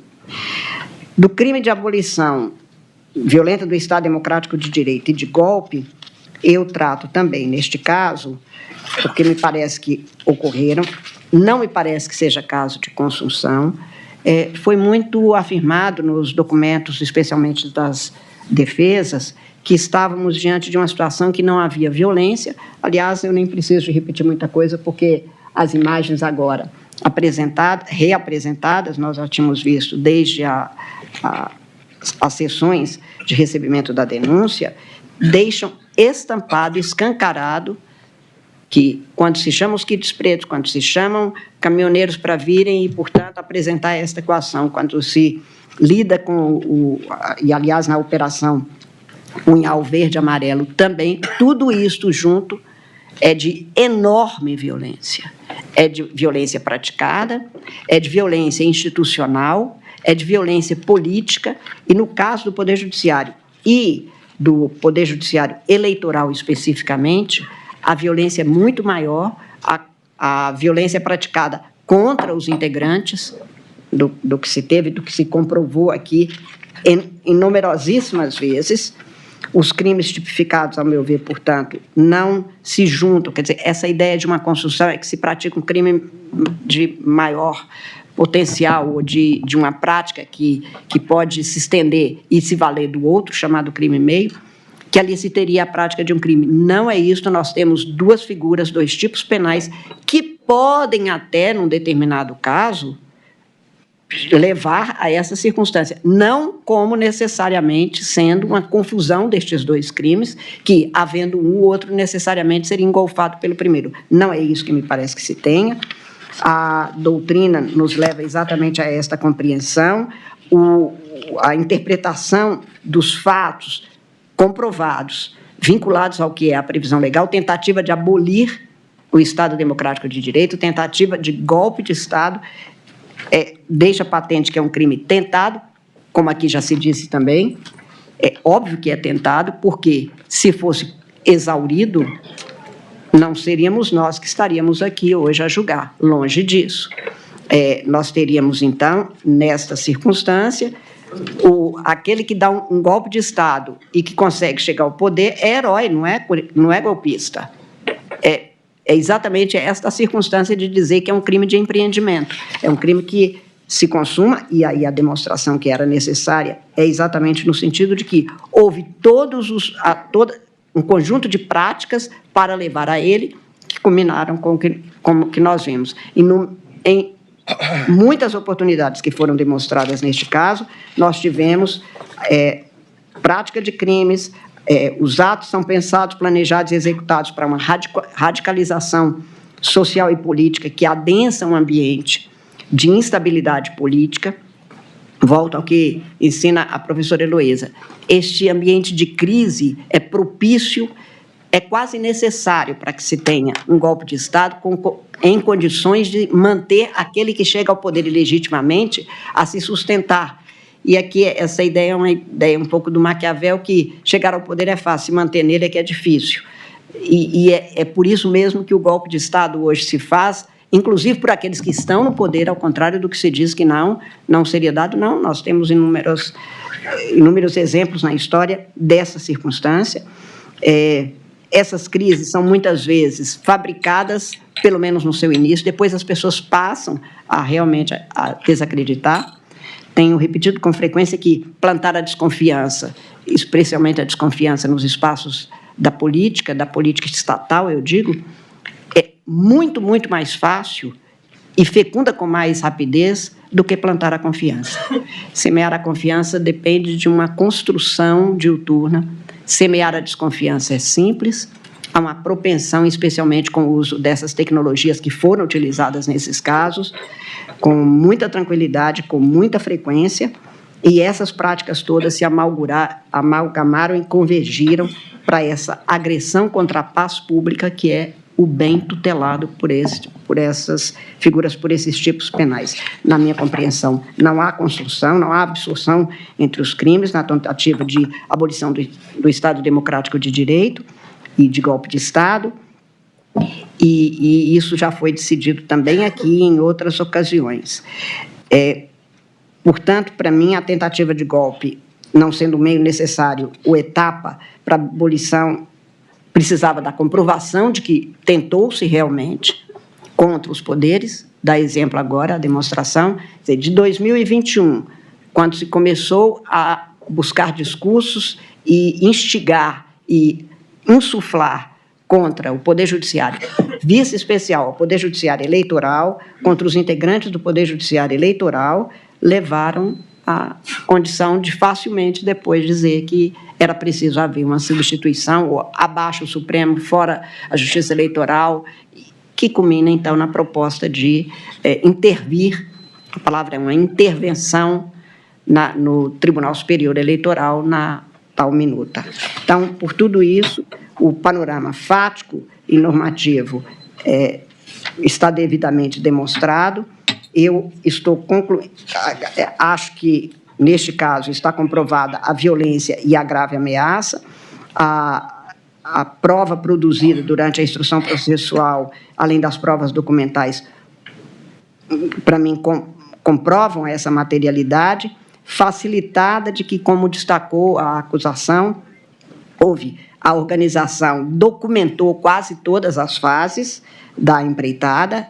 A operação que é menos citada é a Operação 142, que era difundir que as Forças Armadas tinham a tutela do Brasil. O Brasil seria uma democracia tutelada, Isso, aliás, ministro Alexandre, me lembra uma circunstância, e brevemente fazer a referência, aqui em 1893, quando um presidente renuncia e vem o outro, a Constituição de 1891 também tinha um artigo 14, que foi incluído pelo Rui Barbosa, que depois ele teve que explicar, não, isso aqui nós não estamos querendo nenhuma instituição tutelando, todo mundo se submetendo ao direito. A mesma circunstância foi agora repetida a um super historiador brasileiro, Carlos Fico, que narra isso e que parece que a gente está vendo de novo a mesma situação de se aproveitar de um artigo da Constituição para dizer, e para a sorte do Brasil, como ficou demonstrado, tanto o Batista Júnior, principalmente, e o Freire Gomes afirmaram a posição das suas forças, disseram que não aconteceria. Um deles sai da sala durante a reunião ao apresentar a minuta de golpe e, portanto, tivemos instituições que asseguraram essas circunstâncias. Por isso que eu digo, nenhuma ação penal é contra a instituição. Esta aqui é o contrário. Ministro Flávio, acho que me corrija se eu estiver confundindo, mas Vossa Excelência chegou a dizer no seu voto. Isto aqui demonstra que as instituições podem funcionar, têm de funcionar segundo o direito vigente no Estado. E as Forças Armadas, no final, deram a comprovação deste fato. Sem dúvida, ministra. E apenas a lembrança do golpe de 64 é curiosa, porque no golpe de 64 tinha menos prova documental do que nessa tentativa. Nessa tentativa agora só faltou ata, lavrar ata aos tantos dias. Apesar de... Agora, no golpe de 64 tinha menos prova documental. Na verdade, as provas documentais só emergiram com a abertura dos arquivos do governo dos Estados Unidos. Mas, nesse caso, ainda há essa singularidade que Vossa Excelência destaca. O standard probatório é não só testemunhal, como documental. Talvez isso até seja uma não sei, só cogitando. Nós estamos numa sociedade em que as pessoas querem tanto se mostrar mais do que ser, que elas querem mostrar que elas participaram, que elas fazem, que elas dão um golpe, e aí elas vão deixando rastros, porque elas fazem maquete do projeto, elas desenham, mostram, fotografam, como se fotografa a comida do dia a dia, dizendo, olha, eu como. Não, você come, está certo, eu não preciso mostrar. Mas talvez a documentação que veio, que Vossa Excelência lembra bem, quer dizer, chegou-se nessa Operação 142 encontrar-se uma pasta intitulada Memórias Importantes. E a memória era naqueles documentos de golpe. A instrução processual, portanto, reforça com manuscritos, com arquivos, com digitais, com planilhas. Se diz assim, aquela caderneta de um dos réus, no caso do Augusto Heleno, Ribeiro Pereira, aquela caderneta era só de notas pessoais. Mas quem faz notas pessoais, que na hora que se confronta, dá exatamente o que estava sendo cogitado, idealizado, numa tentativa, além do que, neste caso, mesmo que não tivesse essa caderneta, o tanto de provas produzidas era suficiente para chegar a isso. Então, a análise detalhada em cada tópico demonstra, a meu ver, que os tipos penais previstos nos artigos 359-L e 359-M, e diferente do alegado, pelas muito eficientes, repito, defesas, me parecem comprovar condutas atribuídas aos réus que se envolveram na prática de atos de violência, de grave ameaça, de coação institucional, de coação pessoal, de cogitação de assassinato de autoridades, na tentativa de abolir o Estado democrático de direito, restringindo os poderes constitucionais, sobretudo o poder judiciário e o ramo do poder judiciário, que é o eleitoral, e tentar depor o governo legitimamente constituído. Neste caso, eu estou fazendo referência muito maior à Operação Punhal Verde Amarelo e ao Copa 2022, que é já, neste caso, monitoramento por integrante das Forças Armadas do ministro Alexandre, com o objetivo de neutralizá-lo, e neutralizá-lo, não é, ministro? É preciso que se diga que não é uma coisa boa. Eu digo isto, e aí faço um parênteses rapidíssimo, que outro dia, entrando numa farmácia, uma senhora falou que Vossa Excelência era muito... Não sei qual a palavra que ele usou, mas não foi muito bacana, não. Não foi... Não, ele disse assim, só porque meu marido falou que queriam neutralizá-lo. Neutralização não é ruim. Como assim? Ela disse, porque uma amiga minha que fez neutralização ficou bem. Eu falei, não, a senhora está confundindo com harmonização.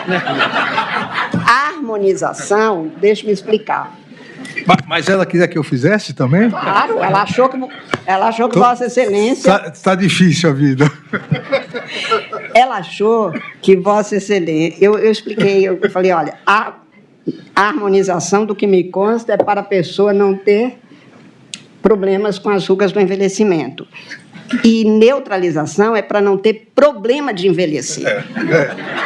Vai embora antes. Resolve de vez. Resolve de vez, não fica fazendo isso. Enfim, para neutralizar Vossa Excelência, o emprego de arma de fogo, os atos de 8 de janeiro, aqui agora repassados, numa parte de Vossa Excelência, tudo isso mostra cabalmente, como afirmado pelo Procurador-Geral da República, ações de grupo, violência em potencial ou violência grave, ameaças graves, coações de toda natureza praticadas, portanto, cumprindo-se rigorosamente todas as exigências legais.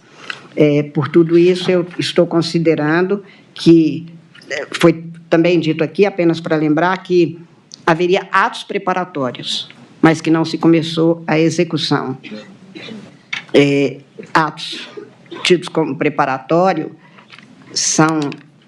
não podem ser considerados como dados isolados sem nenhum efeito quando a conduta adotada já é o início mesmo do que se pretende. E esta violência era para criar este clima descrito pelos historiadores principalmente, e se fosse possível dar suporte a essa conclusão, seria preciso realmente se voltar para recolocar a sucessão de condutas narradas na denúncia e quanto nós estivemos próximas mesmo de uma ruptura constitucional.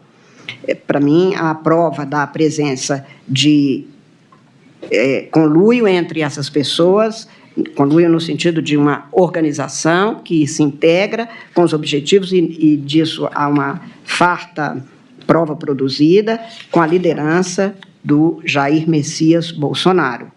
Esta prática de monitoramento, por exemplo, para essa neutralização que não foi desejada pelo ministro Alexandre, de autoridades do Poder Judiciário, de candidatos eleitos, a pressão para adesão às minutas que foram devidamente comprovadas, a própria minuta, que ainda que tenha sido feita e refeita, ela só demonstra que não era um dado momentâneo, um pensar momentâneo. Por tudo isso, eu considero que se caracteriza, em face do que foi comprovado nos autos, a prática desses crimes. Como também, e aí acho que não preciso passar muito tempo, a dizer dos crimes de dano qualificado e deterioração do patrimônio tombado, porque as imagens foram suficientes para mostrar e tudo que nós passamos naquele período. E, na parte do meu voto, presidente, eu prometi a Vossa Excelência que seria 1 hora, mas eu vou passar, porque vai ficar tudo devidamente registrado, como eu disse, no voto alongado, e porque não altera muito a circunstância de não fazer a leitura integral e tão alongada do voto. Quanto a Mauro César Barbosa Cid, que chegou a dizer que foi um mero espectador, que, por exemplo, na live ele era, em algumas ocasiões, ele estava no ambiente, mas não estava presente. Está comprovada a participação, aliás, é admitida em várias passagens da própria colaboração. Está comprovado como ele atuava, como ele participou, como ele atuou nas comunicações, como ele levou a efeito,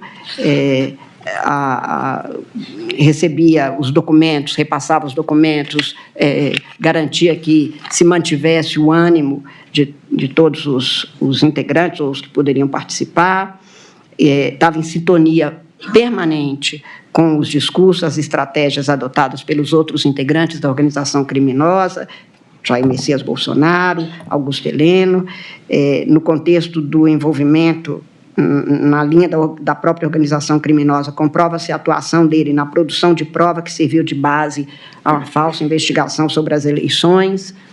Portanto, tenho para mim que a participação efetiva do colaborador como um ator que também pratica os crimes não ficou restrita nem ao ataque às urnas eletrônicas, que nessas aí há comprovação documentada, mas tenho para mim que o colaborador atuou, e não como mero espectador, mas atuou realmente praticando atos criminosos. A afirmação, portanto, não se sustenta diante do conjunto probatório.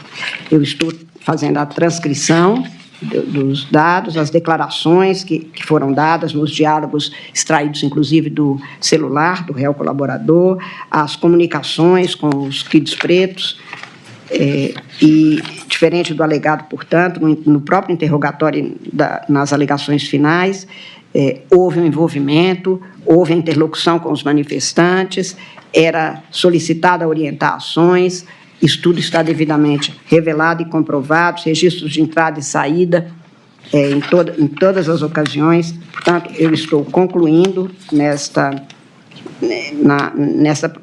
parte sobre a atuação do Mauro César Barbosa Cid, com a descrição dos atos por ele praticados, ou dos comportamentos, ou a articulação, a participação de reuniões, o compartilhamento de informações, documentos, contratos, angariando recurso, inclusive, como foi solicitado a ele. O ministro relator me parece que chegou a dizer que bravatas ou conversas de bar não levam ao que nós vimos acontecer. De fato, não havia o dolo, portanto, como consciência e vontade dirigidas a realizar os tipos penais, tudo devidamente corroborado, e, portanto, eu estou concluindo no sentido exatamente de considerá-lo autor dos atos que foram imputados. E, como eu disse, eu considero válida, e no momento da dosimetria falarei sobre o pleito formulado pelo Procurador-Geral da República, mas considero que é válida a colaboração premiada e que ele atuou verdadeiramente como um dos autores dos crimes praticados. A adequação da concessão dos benefícios, isso fica para a dosimetria. Quanto ao réu Jair Messias Bolsonaro, presidente, eu também faço uma alongada motivação de tudo que foi computado, mas eu tenho por comprovado pela Procuradoria-Geral da República que Jair Messias Bolsonaro praticou os crimes que são imputados a ele na condição de líder da organização criminosa. O procurador alegou que teria estruturado na propagação de desinformação sobre o sistema eleitoral e ataques aos poderes constituídos e seus representantes, a instrumentalização de instituições de Estado, a cooptação de comandos militares para a instituição das providências antidemocráticas de intervenção, planejamento de atos de neutralização violenta de agentes públicos, instigação das manifestações, e o que mais se alega para tentar desfazer o que foi acusado é que não há formalmente assinatura. Até onde a gente tem de algum conhecimento da história, realmente, passar um recibo no cartório do que está sendo feito não é bem o que acontece nestes casos.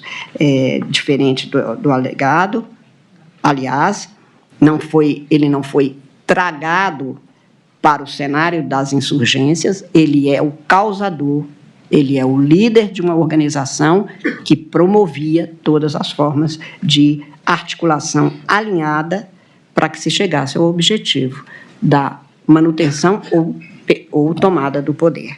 Então, eu tenho para mim que há um acervo enorme de provas a indicar os planos de tomada do poder pela ruptura institucional ou pela permanência forçada, o que não ficou no mundo das ideias, nem de registros particulares. Os documentos apreendidos, por exemplo, sobre a minuta do golpe, em muitas cópias, são compartilhados por mensagens, são editados, são discutidos em reuniões, são exibidos em projeções.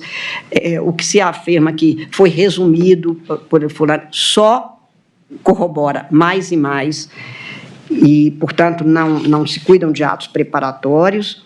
Os crimes de abolição violenta do Estado democrático de direito e de golpe de Estado não são instantâneos, como nós já, desde algum tempo, estamos concluindo nos julgamentos que já aconteceram sobre esses fatos, e a permanência do estado de ilicitude, no caso, demonstra a prática de atos de natureza executória na tentativa de golpe de Estado, na tentativa de abolir o Estado democrático de direito, com um detalhamento enorme, inclusive, de provas.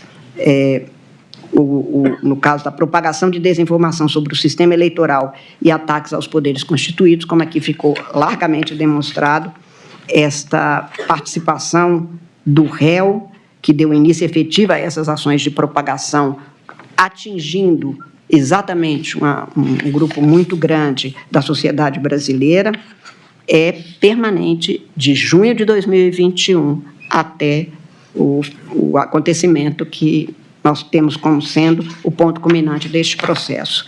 Então, eu não vou reler de jeito nenhum cada um dos documentos, presidente, mas apenas considerar que as provas, sabia-se de que não havia fraude alguma nas urnas, a pressão feita para que não se concluísse sobre isso em documento oficial, como se tem em relação à Justiça Eleitoral e que foi levado ao ministro, então presidente do Tribunal Superior Eleitoral, pelo Paulo Sérgio, que é um dos réus.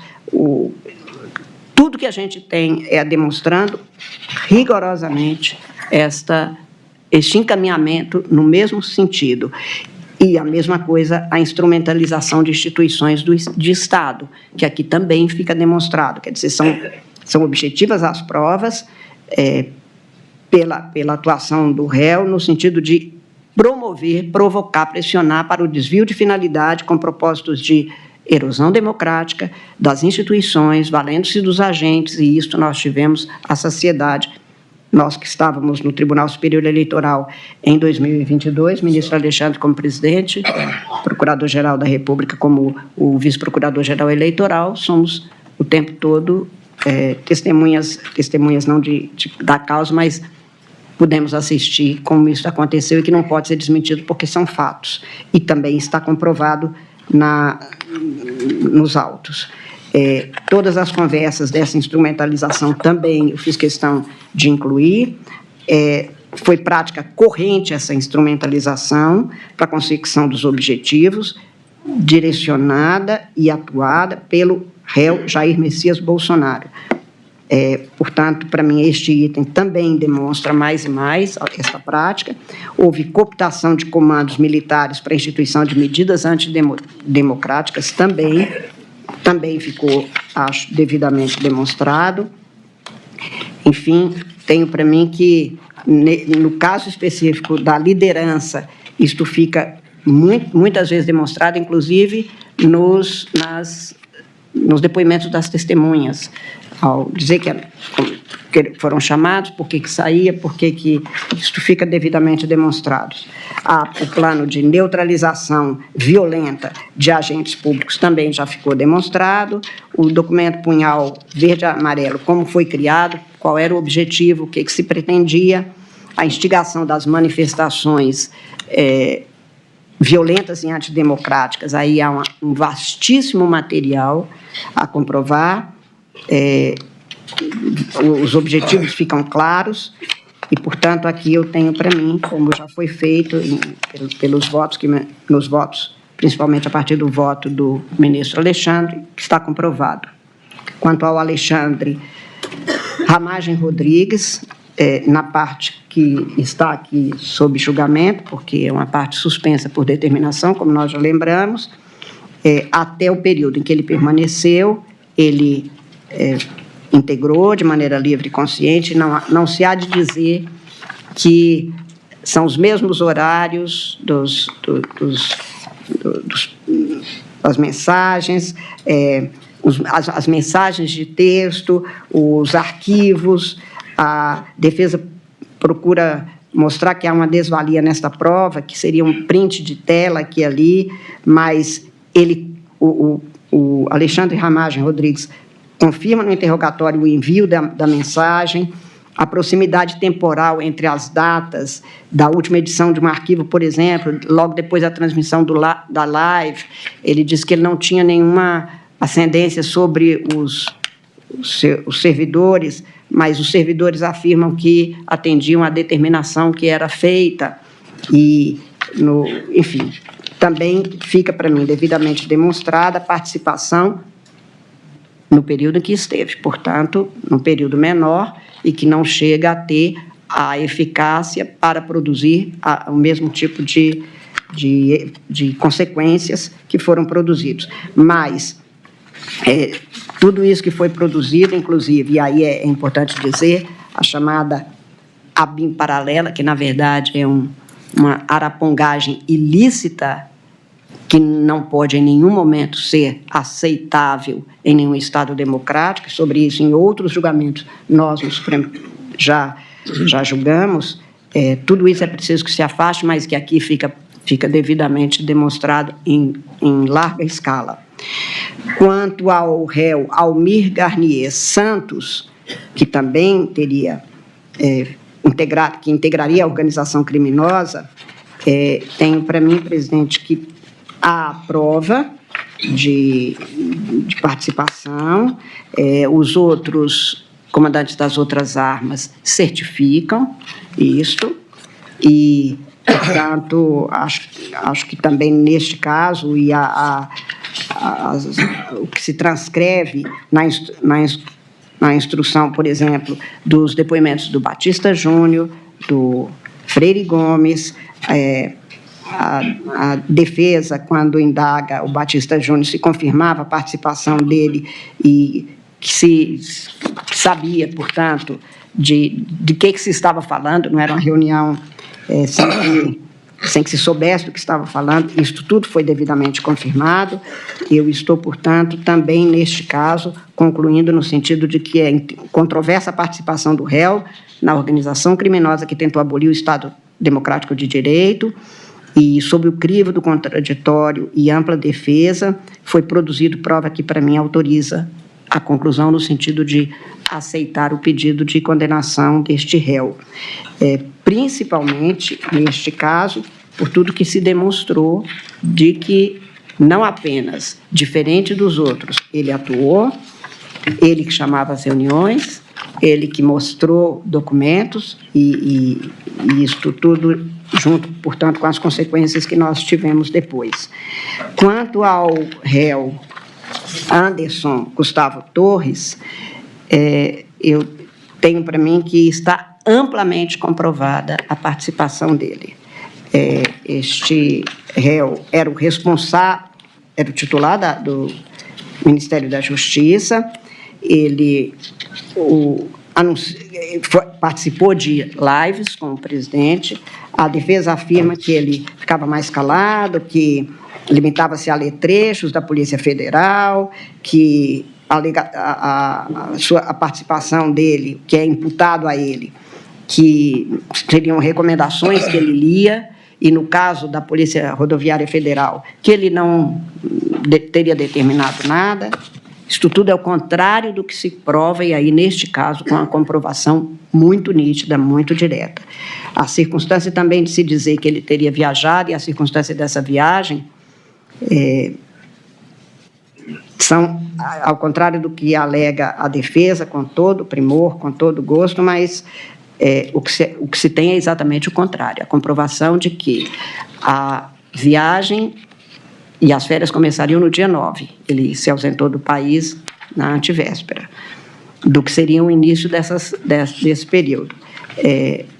Realmente, o ataque às urnas que ele fez, eu acho que, no caso dele, está intensamente demonstrado que nem a viagem o retira do cenário, sequer de 8 de janeiro, como todas as reuniões antes e tudo que foi apresentado e a atuação da Polícia Rodoviária Federal, que é comprovada, de que nós temos notícia desde sempre, notícia de fato que estava acontecendo em determinados momentos, leva a que eu considere, no final, que ele tinha ciência dos relatórios, que ele determinava uma série de providências da Marília Alencar, que é em outro processo, em outra ação, os contatos, as reuniões que ele manteve no Ministério da Justiça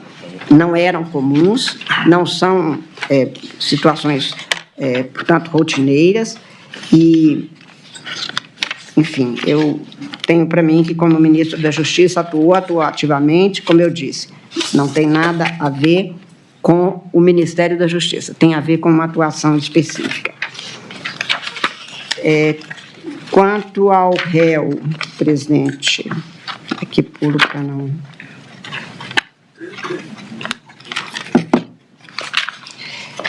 Augusto Heleno Ribeiro Pereira, ele participou desde sempre, integrando a organização criminosa, no sentido que o procurador-geral denuncia, auxiliou diretamente na construção, no direcionamento das mensagens, atuou não apenas na formulação de ideias, mas nós temos a presença nas reuniões opinando, as afirmativas dele quase que direcionando e também se pondo de acordo com o que estava acontecendo e motivando. Foi muito dito, especialmente em alegações finais e da tribuna, que ele teria se afastado depois do Jair Messias Bolsonaro. Fica provada aqui a ida dele, dia 17 de dezembro, à presidência da República, chamado exatamente quando estava numa solenidade de formatura do seu neto, em que pessoas que são tão distantes não são chamados ao Palácio à noite, numa situação como aquela, a demonstrar que nem era tão afastado assim, nem estava. E, aliás, fica também claro que, mesmo se tivesse havido a não presença em reuniões numa determinada etapa, já mais final do governo, ele mesmo afirma que ele não tinha se afastado, que ele poderia ir ao gabinete a hora que ele quisesse. Então, a presença dele e as falas dele e a demonstração do que se teve com os documentos, incluída a tal caderneta, tudo isso demonstra a participação e a presença de Augusto Heleno Ribeiro Pereira em todo o processo. O mesmo se dá com Paulo Sérgio Nogueira, que atuou, e aí foi muito enfatizada a situação de ele, não apenas como ministro da Defesa, ter atuado, mas tem a participação na parte da Justiça Eleitoral, em que ele teria que apresentar o relatório. Foi dito que ele até antecipou, que ele não atrasou. Não. Aí o presidente do Tribunal Superior Eleitoral exigiu que fosse apresentado de imediato e se tem a comprovação de que, perguntado se ele teria, de alguma forma, sofrido alguma pressão, ele disse que não, porque no final do tal relatório ele diz que poderia haver, que não se comprovou naquela experiência, naqueles exames, mas que ainda poderia haver. E, principalmente, houve a nota do dia seguinte, que, de novo, coloca em discussão ou deixa em aberta a possibilidade de haver fraude no processo eleitoral, enfim, o mesmo encaminhamento no sentido da desqualificação, da descrença no processo eleitoral e nas urnas. E Walter Souza Braga Neto, presidente, atuou amplamente, e está comprovado também. Atuou desde sempre, atuou se reunindo com os guides pretos, atuou, passava mensagem dizendo, passa o meu telefone por um local mais seguro e tal. Atuou não apenas na presença, mas na fomentação de violência ou de coação contra outros, até mesmo contra o Freire Gomes. Atuou no sentido, o tempo todo, de fazer com que aqueles que estavam na frente dos quartéis se mantivessem, que ele não podia dizer alguma coisa, mas que aconteceria alguma coisa ainda, e com isso se mantinha exatamente a mesma situação de não esvaziamento total e de não retorno, como se fosse um fato, um dado acabado, e tudo isso demonstra, portanto, de uma forma muito direta, e neste caso, com uma amplitude muito grande das reuniões, não há como acreditar em nada diferente do que não fosse uma participação muito efetiva, muito direta em todos os atos da organização criminosa. Presidente, eu estou juntando tudo isso que é o meu voto no sistema e estou julgando procedente a pretensão, portanto, da Procuradoria-Geral do Estado, ou seja, o pedido, e considerando procedente para condenar Alexandre Ramagem Rodrigues pelas práticas dos crimes de organização criminosa armada, tentativa de abolição violenta do Estado Democrático de Direito, Almir Garnier Santos pelas práticas dos crimes previstos também, organização criminosa, tentativa de abolição do Estado Democrático de Direito, tentativa de golpe de Estado, dano qualificado e deterioração do patrimônio, e, como disse, a participação menor, a participação mais afastada, eu estou deixando para a dosimetria. Anderson Gustavo Torres, pela prática dos crimes também de organização criminosa, tentativa de abolição violenta do Estado Democrático de Direito, tentativa de golpe de Estado e dano. Augusto Heleno Ribeiro Pereira, pela prática dos crimes de organização criminosa armada, tentativa de abolição violenta do Estado Democrático de Direito, tentativa de golpe de Estado, dano, inclusive qualificado com a deterioração do patrimônio. Mauro César Barbosa Cid, pela prática desses crimes, organização criminosa, tentativa de abolição violenta do Estado Democrático de Direito, tentativa de golpe de Estado e dano. Jair Messias Bolsonaro, pela prática desses crimes, liderar organização criminosa, esta é a acusação feita, este é o diferencial de ser o líder da organização, tentativa de abolição violenta do Estado Democrático de Direito, tentativa de golpe de Estado e dano, e Paulo Sérgio Nogueira de Oliveira, pela prática desses mesmos crimes, e Walter Souza Braga Neto, pela prática dos crimes, organização criminosa armada, tentativa de abolição violenta do Estado Democrático de Direito, tentativa de golpe de Estado, dano qualificado, deterioração do patrimônio. É o voto, senhor presidente, e apenas para terminar, eu acho que o Brasil só vale a pena porque nós estamos conseguindo ainda manter o Estado Democrático de Direito e todos nós, com as nossas compreensões diferentes, estamos resguardando isto e só isso, o direito que o Brasil impõe, que nós, como julgadores, façamos valer. Muito obrigada, presidente.